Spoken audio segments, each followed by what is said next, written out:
Assalamualaikum warahmatullahi wabarakatuh. Perkenalkan, nama saya Leti Litiawati, NIM 1802127, nomor absen 27. Saya dari kelas Penjas 5A. Di sini saya akan mempresentasikan atau mengulas materi tentang filsafat Penjas yang di dalamnya terdapat pengembangan kebugaran jasmani, pengembangan keterampilan, pengembangan emosi, pengembangan mental dan intelektual, pengembangan moral dan afektif. Nah, di sini yang pertama saya akan membahas tentang pengembangan kebugaran jasmani. Yang dimana kebugaran jasmani merupakan kondisi jasmani atau fisik yang berkaitan dengan kesanggupan tubuh untuk berfungsi secara efektif dan efisien.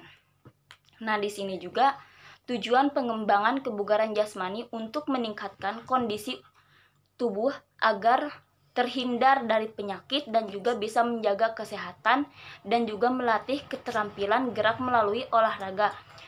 Contohnya seperti kecepatan dan unsur-unsur yang berkaitan dengan kebugaran jasmani melalui kekuatan, kelincahan, dan daya tahan.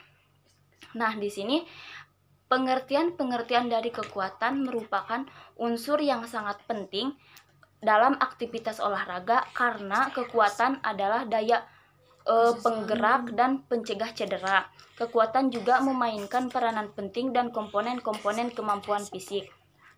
Nah, di sini juga ada kecepatan yang merupakan kemampuan berpindah tempat dalam waktu yang sangat cepat ataupun singkat. Di sini juga ada daya tahan. Daya tahan merupakan gerak yang dilakukan seseorang dengan seluruh tubuhnya dalam waktu yang sangat lama tanpa mengalami kesakitan dalam tubuhnya, yang berkaitan dengan kebugaran jasmani dan juga fisik yang ada dalam tubuhnya. Nah, di sini juga ada pengembangan keterampilan. Pengembangan keterampilan yaitu kemampuan mengembangkan keterampilan jasmani yang tujuannya untuk meningkatkan keterampilannya menjadi lebih baik dan guna untuk meningkatkan skill untuk menunjang semua kemampuan kita di bidang olahraga tersebut. Nah, contohnya misal ada anak yang suka gitu sama main bola. Di sini si anak pasti akan mengikuti ekstrakurikuler baik di sekolah ataupun luar sekolah. Mengapa? Karena si anak ingin meningkatkan keterampilannya itu dan ingin menunjang keterampilannya untuk di masa yang akan datang dan ingin mempunyai skill yang lebih bagus dari sebelumnya gitu. Nah, di sini juga ada pengembangan emosi. Pengembangan emosi yaitu kemampuan untuk mengendalikan diri atau mengontrol ekspresi.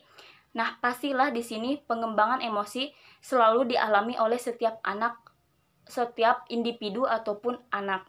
Contohnya, misal ada pertandingan bola. Di sini ada satu tim dalam satu orang anak yang melakukan pelanggaran kepada lawannya dengan cara mendorong saat tim lawannya itu berlari. Di sini pastilah seorang anak itu akan emosi.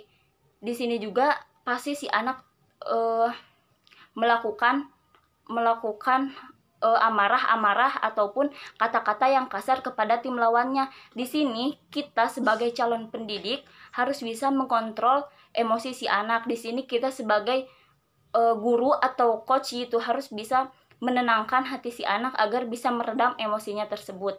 Apabila si anak bisa meredam emosinya tersebut, maka si anak sudah bisa mengontrol emosinya dan juga bisa mengendalikan dirinya. Di sini calon pendidik sangatlah penting untuk melatih dan untuk mengetahui pemahaman tentang emosi-emosi si anak yang sangat diperankan oleh seorang guru dan juga diterapkan kepada anak. Nah, di sini juga ada pengembangan mental dan juga intelektual.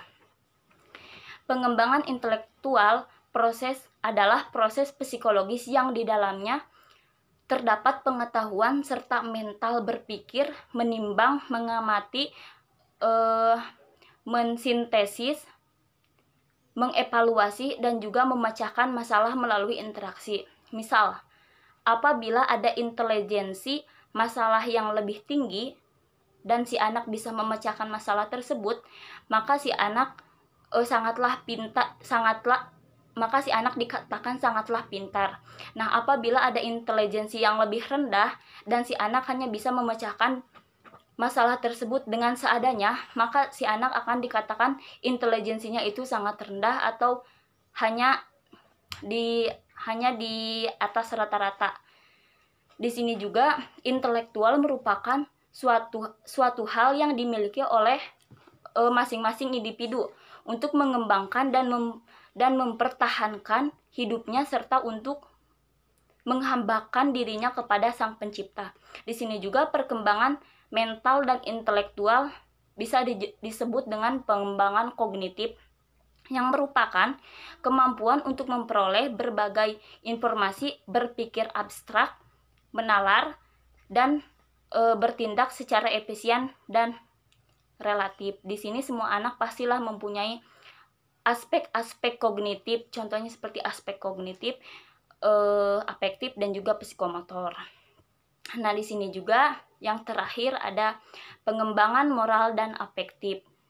Pengembangan moral pada anak sangatlah penting untuk proses pembentukan karakter yang lebih baik, sehingga penanaman moral sangat afektif ditanamkan pada anak.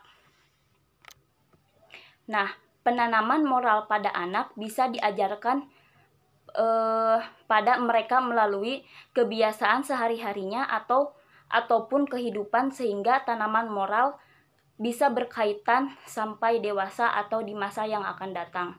Anak usia dini diibaratkan sebagai kertas putih yang bersih, sehingga perkembangan moral sangatlah penting untuk menunjang di masa yang akan datang. Dan di sini peranan orang tua sangatlah penting untuk mendidik moral terhadap anak.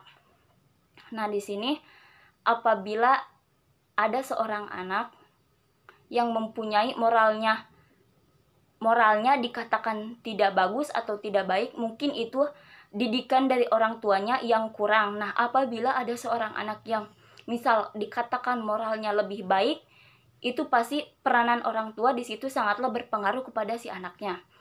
Seorang orang tua akan mengajarkan perkembangan yang baik kepada anaknya. Tidak mungkin seorang orang tua akan mengajarkan hal yang tidak baik kepada anaknya. Makanya di sini perkembangan moral sangatlah penting ditanamkan kepada anak agar si anak tersebut bisa memahami apa sih perkembangan moral itu, apa sih perkembangan intelektual itu.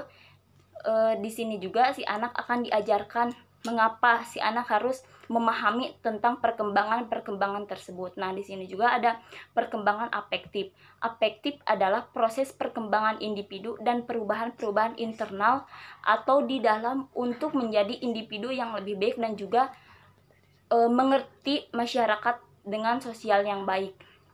Nah, di sini juga si anak diajarkan bagaimana cara menerapkan perkembangan moral kepada masyarakat agar si anak mengetahui perkembangan moral yang baik yang bisa ditanamkan kepada masyarakat, karena di sini si anak adalah bibit unggul untuk di masa yang akan datang. Nah, mungkin hanya itu video yang dapat saya sampaikan. Mungkin kurang lebihnya mohon maaf. Wassalamualaikum warahmatullahi wabarakatuh.